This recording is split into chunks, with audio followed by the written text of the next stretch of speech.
दोस्तों कहानी शुरू होती है और हम लॉरी नाम की एक औरत को देखते हैं जो अपनी छोटी बहन एरिन के साथ फिजी घूमने आई थी। वो दोनों जब एक रेस्टोरेंट में बैठे थे तब लॉरी उसे बताती है कि शायद पीटर मुझे धोखा दे रहा है और उसका किसी और लड़की के साथ अफेयर चल रहा है, जो सुनकर एरिन हैरान हो जाती है। कहती है कि ये जानने के बाद भी तुम उसके साथ क्यों हो। लॉरी कहती है कि पीटर को इस बारे में नहीं पता कि मुझे उसके अफेयर के बारे में पता चल चुका है। वो बताती है कि जिस लड़की के साथ उसका अफेयर चल रहा है वो प्रेग्नेंट है। अब मुझे कुछ समझ नहीं आ रहा कि मैं क्या करूं। तब एरिन उसे बताती है कि दरअसल मुझे पीटर के अफेयर के बारे में पहले ही पता था। मैंने उसे ये सब करने से मना भी करा था, लेकिन उसने मेरी बात नहीं सुनी और मैंने तुम्हें ये बात इसलिए नहीं बताई ताकि तुमको तकलीफ ना हो। जो सुनकर लॉरी एरिन पर गुस्सा हो जाती है और उसे ये बात छुपाने के लिए उल्टा सीधा कहने लगती है, जिससे एरिन को भी बहुत बुरा लगता है और वो गुस्से में वहाँ से चली जाती है। फिर अगली सुबह उन दोनों की फिजी से वापसी की फ्लाइट थी, इसलिए लॉरी एयरपोर्ट पहुंचकर एरिन के आने का इंतजार कर रही थी। वो उसे कॉल भी करती है, लेकिन एरिन तो अभी तक सो रही थी, इसलिए वो उसका फोन नहीं उठाती, जिस वजह से लॉरी एरिन के बिना ही वापस लौटने का फैसला करती है और अपनी फ्लाइट में जाकर बैठ जाती है। इसके बाद जब प्लेन टेक ऑफ करता है तभी अचानक प्लेन में टर्बुलेंस आने लगती है, जिससे वहां बैठे सभी लोग घबरा जाते हैं, जिसके कारण सभी को अपनी सीट बेल्ट अच्छे से बांधकर अपनी सीट पर बैठने को कहा जाता है। वहीं लॉरी भी बहुत ज्यादा डर जाती है और अपनी सीट को कसकर पकड़ लेती है, जिसके बाद सब कुछ नॉर्मल हो जाता है।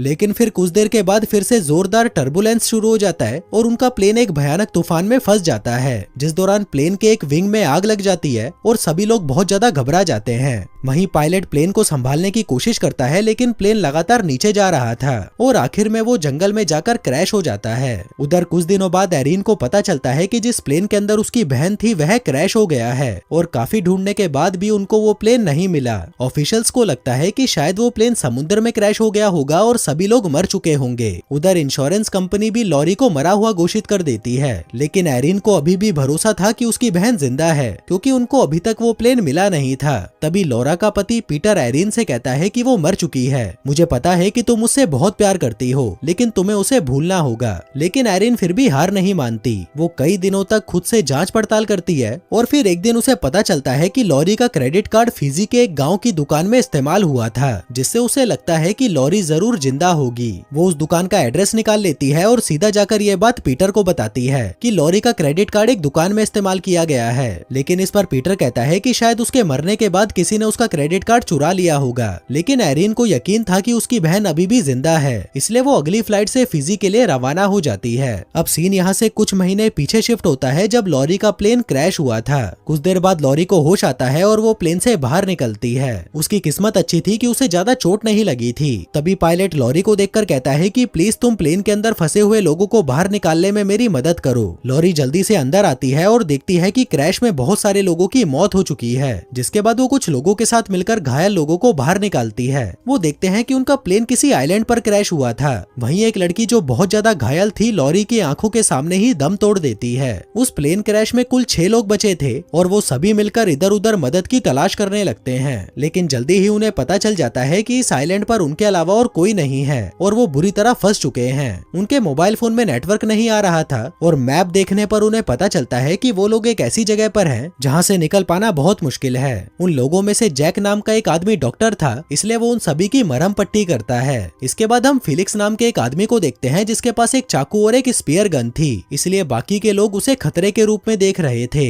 अब यहाँ पर इनके पास खाने पीने के लिए बस थोड़ा ही सामान बचा था, इसलिए वो सबको एक जगह पर इकट्ठा करके उसे थोड़ा थोड़ा ही खाते हैं, क्योंकि जब तक उन्हें कोई ढूंढने नहीं आ जाता उनको इसी से ही अपना गुजारा करना होगा। वहीं एम्बर नाम की एक लड़की बहुत ज्यादा घायल थी। उसका एक बच्चा भी था जो भूख से तड़प रहा था। अब लॉरी उस बच्चे को रोता हुआ नहीं देख सकती थी, इसलिए वो उसे घुमाने के लिए जंगल में ले जाती है। लेकिन तभी उसे वहाँ एक मगरमच्छ दिखाई देता है। लॉरी उसे देखकर बहुत डर जाती है और बच्चे को लेकर वहाँ से भाग जाती है। वो सबको बताती है कि जंगल में एक मगरमच्छ है, जो सुनकर बाकी लोग भी डर जाते हैं। इसी दौरान उन्हें समुद्र में एक नाव दिखाई देती है। वो जल्दी से किसी ऊंचाई वाली जगह पर जाकर वहाँ पर आग जलाने की कोशिश करते हैं ताकि नाव पर मौजूद लोग उन्हें देख सकें। लॉरी कहती है कि मेरे पास एक लाइटर है, लेकिन जब वह उसे बैग में से निकालने लगती है तो वह देखती है कि उसका लाइटर तो बैग में है ही नहीं। वो कहती है कि मैंने तो लाइटर बैग में ही रखा था। अब सभी एक दूसरे को शक की निगाहों से देखने लगते हैं, लेकिन कोई भी ये नहीं बता रहा था कि वो लाइटर किसने लिया। इतने में ही वो नाव भी वहाँ से चली जाती है। आगे फिलिक्स अपनी स्पेयर गन की मदद से समुद्र में मछलियां पकड़ने जाता है और वहीं लॉरी फल तोड़ने के लिए पेड़ पर चढ़ जाती है। लेकिन तभी उसे पेड़ में चॉकलेट छुपी हुई मिलती है, जिसे देखकर उसे लगता लगता है कि शायद उसके ग्रुप में से कोई छुपकर इसे खा रहा था। लॉरी सबको बताती है कि किसी ने ये चॉकलेट पेड़ में छुपाई थी, जिसके बाद सभी लोग एक दूसरे पर इल्जाम लगाने लगते हैं और आपस में झगड़ा करने लगते हैं। वहीं जैक ये सब देखकर दुखी हो जाता है और झूठ बोलते हुए कहता है कि वो चॉकलेट मैंने ही छुपाई थी, लेकिन लॉरी को पता था कि वह झूठ बोल रहा है।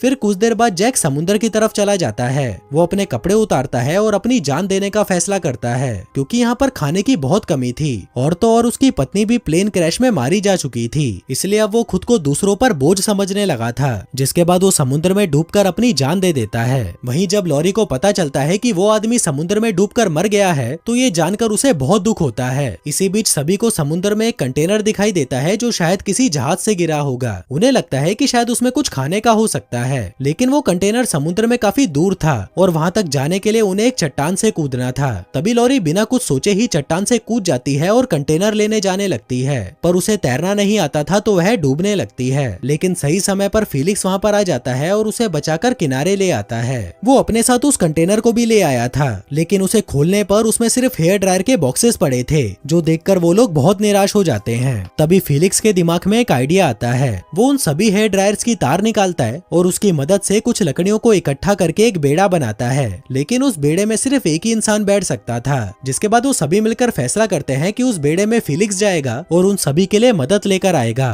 लेकिन जाने से पहले फिलिक्स अपनी स्पेयर गन से लॉरी को मछली पकड़ना सिखाता है, ताकि वो लोग यहाँ पर सरवाइव कर सकें। लॉरी को पहले लग रहा था कि शायद फिलिक्स अच्छा लड़का नहीं है, लेकिन अब वह उसे पसंद करने लगी थी। वहीं फिलिक्स भी मन ही मन लॉरी को पसंद करता था। दूसरी तरफ डैनियल और एम्बर भी अब एक दूसरे को पसंद करने लगे थे। फिर रात में लॉरी फिलिक्स को अपना क्रेडिट कार्ड देती है ताकि वो उनके लिए कुछ खाना पीना ला सके। वहीं फिलिक्स अपना सामान पैक करने लगता है, क्योंकि उसे सुबह जल्दी यहाँ से निकलना था। लेकिन आधी रात को जब सभी सो रहे थे तभी पायलट माइक चुपके से फिलिक्स का बैग लेकर बेड़े पर चढ़ जाता है और भागने की कोशिश करता है, पर तभी लॉरी उसे देख लेती है और चिल्लाकर उसे रुकने को कहती है। लेकिन जब माइक नहीं रुकता तो वह उस पर स्पेयर गन चला देती है। वो सीधा जाकर उसके कंधे पर लगती है, जिससे वह घायल हो जाता है, लेकिन फिर भी वो वहाँ से भागने में कामयाब रहता है। जिसके बाद सीन प्रेजेंट में शिफ्ट होता है। यहाँ एरिन अपनी बहन को ढूंढते हुए फिजी के उसी गाँव की दुकान में जाती है। वो दुकान के मालिक से बात करती है और सीसीटीवी कैमरे से उस इंसान की तस्वीर निकाल लेती है जिसने मॉली का क्रेडिट कार्ड इस्तेमाल किया था। उसे पता चलता है कि ये आदमी वही पायलट माइक है जो उस दिन मॉली का प्लेन उड़ा रहा था, जो देखकर एरिन हैरान रह जाती है। जिसके बाद वो वहाँ से निकलकर माइक का पता लगाती है और सीधा उसके घर पहुँच जाती है। वहाँ उसकी मुलाकात एक लड़की लिली से होती है जो खुद को माइक की बेटी बताती है। एरिन उसे बताती है कि तुम्हारे डैड जिंदा हैं। वो उसे वो फोटो भी दिखाती है जो उसने दुकान की सीसीटीवी रिकॉर्डिंग से खींची थी, जो देखकर वह हैरान रह जाती है। आगे एरिन उसके साथ माइक के दूसरे घर पर जाती है। उन्हें लगता है कि शायद माइक यहाँ पर हो सकता है, लेकिन वो वहाँ पर भी नहीं होता।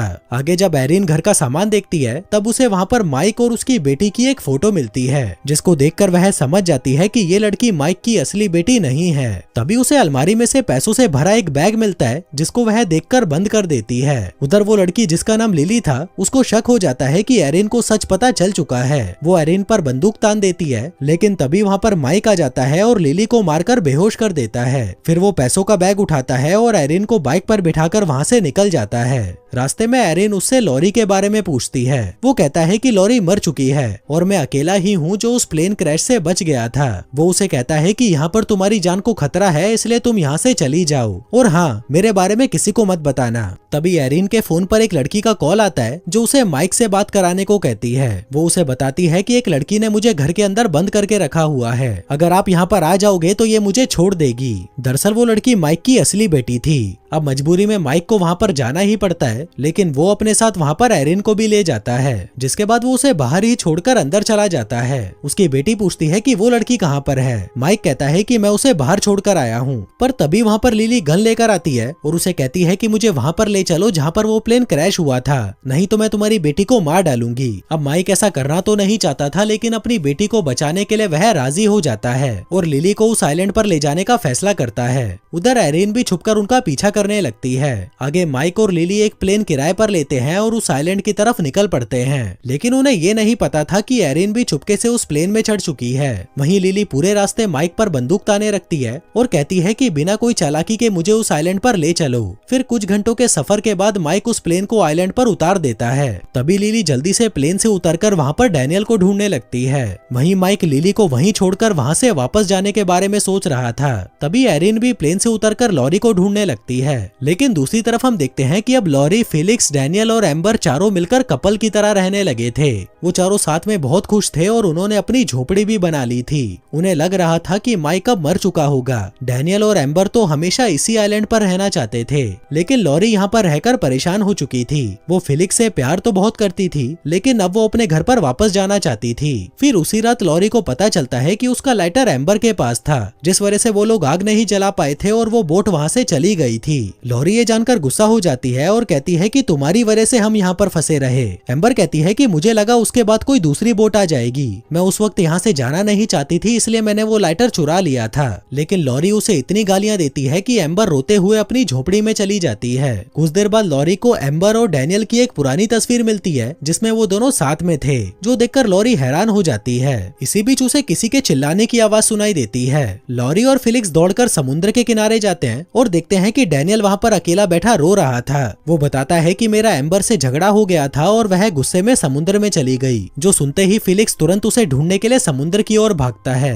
वहीं लॉरी डैनियल से पूछती है कि अगर तुम दोनों पहले से ही एक दूसरे को जानते थे तो तुमने हमें ये पहले क्यों नहीं बताया। लॉरी को शक होने लगा था कि कहीं डैनियल ने तो नहीं एम्बर को डुबा के मार दिया, इसलिए वो घबराकर जंगल की तरफ भाग जाती है। उधर माइक को एरिन दिखाई देती है और वह उसे कहता है कि मैं तुम्हें लॉरी के पास ले जाऊंगा, बस तुम जल्दी से बोट चालू करो, मैं लिली का ध्यान भटका कर आता हूँ। तभी एरिन भी वैसा ही करती है। वो बोट चालू करती है और माइक लिली का ध्यान भटकाकर बोट के ऊपर चढ़ जाता है। अब वो दोनों वहाँ से निकलने ही वाले थे कि तभी लिली गोली चला देती है। वो गोली जाकर सीधा माइक को लगती है और वह घायल हो जाता है, लेकिन फिर भी वो दोनों वहाँ से भागने में कामयाब रहते हैं। अब माइक की हालत बहुत खराब थी, इसलिए वो एरिन को बताता है कि मैं डैनियल के साथ मिला हुआ था। दरअसल उसने मुझे पैसे दिए थे ताकि मैं प्लेन की फोर्स लैंडिंग करवाऊं। दरअसल वो अपनी गर्लफ्रेंड एम्बर को मारना चाहता था, क्योंकि वो शादीशुदा था, पर उसका एम्बर के साथ एक बच्चा हो गया था, इसलिए वो उसे पीछा छुड़ाना चाहता था। लेकिन एम्बर इसके लिए तैयार नहीं थी और वो उसको ब्लैकमेल कर रही थी। इसलिए डैनियल ने मेरे साथ मिलकर एक प्लान बनाया।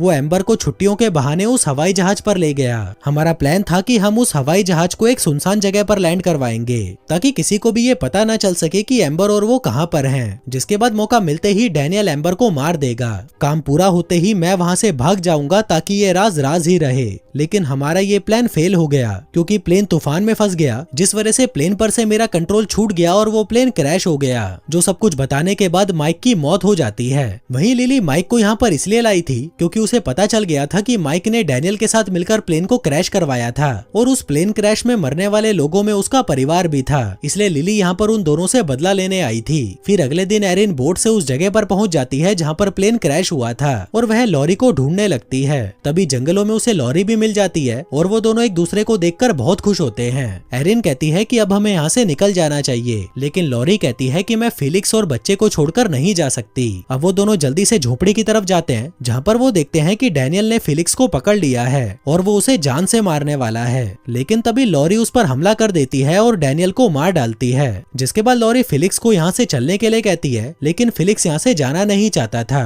और क्योंकि लॉरी भी उससे बहुत प्यार करती थी, इसलिए वो फैसला करती है कि वह फिलिक्स और बच्चे के साथ यहीं पर रहकर एक नई जिंदगी शुरू करेगी। जिसके बाद एरिन वहाँ से वापस लौट जाती है। कहानी के अंत में हम देखते हैं कि माइक की बेटी को उसके बाप का पैसों से भरा हुआ बैग मिल जाता है, जिसे पाकर वह बहुत खुश होती है। और दोस्तों, इसी के साथ ही ये कहानी यहीं खत्म हो जाती है। धन्यवाद।